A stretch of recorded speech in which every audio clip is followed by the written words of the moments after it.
원래부터 저는 강아지와 함께 하루에 오랜 시간을 보내며 사는 사람은 아니었습니다. 물론 강아지와 함께해온 시간은 아주 어린 시절부터 꽤 긴 시간이었지만 매일 강아지와 산책을 하고 강아지와 함께 갈 수 있는 곳을 찾아다니는 그런 사람은 아니었습니다. 이제 막 성인이 된 20대 대학생 시절을 되돌아보면 매일 친구들과 만나고 노느라 바빴고 지금의 아내인 당시 여자친구를 만나느라 시간을 다 써버렸어요. 강아지는 그저 내가 집에 오면 반겨주고 놀아주는 존재 정도로 느끼곤 했습니다. 사실 부모님이 강아지를 케어하셨기에 책임없는 쾌락만 느꼈던 셈이죠.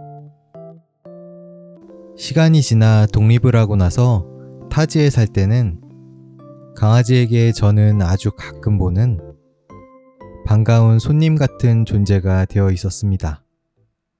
시간이 흘러 30대 중반이 넘어 결혼을 하게 될 무렵 저는 다시 강아지들과 함께하게 되었습니다. 바로 아내가 데리고 온 9살 곰순이와 아기 푸들 차차였어요. 처음 만났을 때 차차는 정말 작고 조그만 아기 강아지였습니다. 늘 제 옆에서 머물며 장난치는 개구쟁이 강아지였죠. 그리고 이때부터 이전과는 다른 의미의 책임이라는 것이 생겼습니다. 예전처럼 부모님이 알아서 돌봐주는 강아지가 아니라 내가 먹여야 하고 내가 산책시켜야 하고 아프면 당연히 병원에 데려가야 하고 하루하루의 삶을 함께 책임져야 하는 존재가 된 겁니다. 강아지와 함께하기 전에는 기다림에 익숙하지 않았습니다. 제가 누군가를 기다리기보다 기다리게 하는 쪽에 가까웠죠. 내가 하고 싶은 일이 있으면 바로 하기도 하고 또 가고 싶은 곳이 있으면 바로 갔습니다. 바쁘게 사는 게 내가 살아있다는 느낌 같았거든요. 그런데 아이를 낳고 강아지와 함께 살면서 어느새 기다리는 게 자연스러운 일이 되었죠. 미니가 기고 걷고 뛰어다닐 수 있을 때까지 기다려주고 차차와 곰순이가 산책을 나갔을 때도 충분히 냄새를 맡도록 기다려주고 어쩌면 삶의 변화 속에서 내게 천천히 살아도 괜찮다는 걸 알려주는 것만 같았죠. 예전엔 이런 하루가 나에게 특별하다고 생각하지 못했어요. 강아지에게 밥을 챙겨주고 산책을 하고 잠을 자는 하루의 일과들이 그냥 매일 반복되는 일상이라고 여겼습니다. 그런데 아이와 강아지들이 함께 자라나는 시간을 영상으로 남기고 또 나중에 다시 꺼내보면서 이 평범했던 순간들이 조금씩 특별하게 다가오기 시작했습니다. 아무것도 아닌 것 같았던 하루가 사실은 다시 돌아오지 않는 하루였다는 것을 조금씩 알아가고 있었던 겁니다.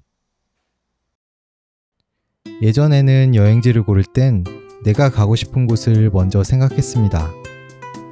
하지만 지금은 조금 다릅니다. 여기에 강아지들이 함께 갈 수 있을까? 강아지들이 편하게 쉴 수 있을까? 여행의 기준이 어느 순간부터 완전히 달라졌습니다. 그러다 보니 해외여행을 거의 가지 못하게 되긴 했지만 여행의 목적지보다 우리가 함께 즐거울 수 있는지가 더 중요해졌습니다.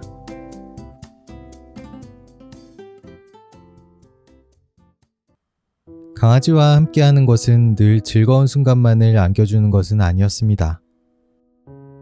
강아지가 아파서 수술을 하기도 하고 병원에 입원하는 동안은 그 어떤 일도 손에 잡히지 않았습니다.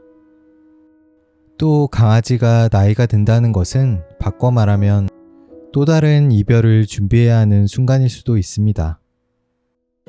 사랑하는 강아지와의 이별은 그 어떤 말로도 표현하기 힘든 상실감을 나에게 안기기도 합니다.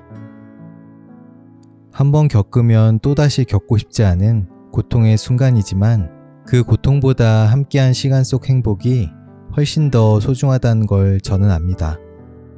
앞으로 힘든 순간들이 찾아오더라도 그 순간을 미리 두려워하기보다는 지금 곁에 있는 아이들과 오늘을 더 행복하게 살아가고 싶습니다. 어쩌면 우리는 매일 똑같은 하루를 살고 있다고 느끼지만 그렇게 똑같아 보였던 하루는 사실 단 한 번도 똑같은 적이 없었어요.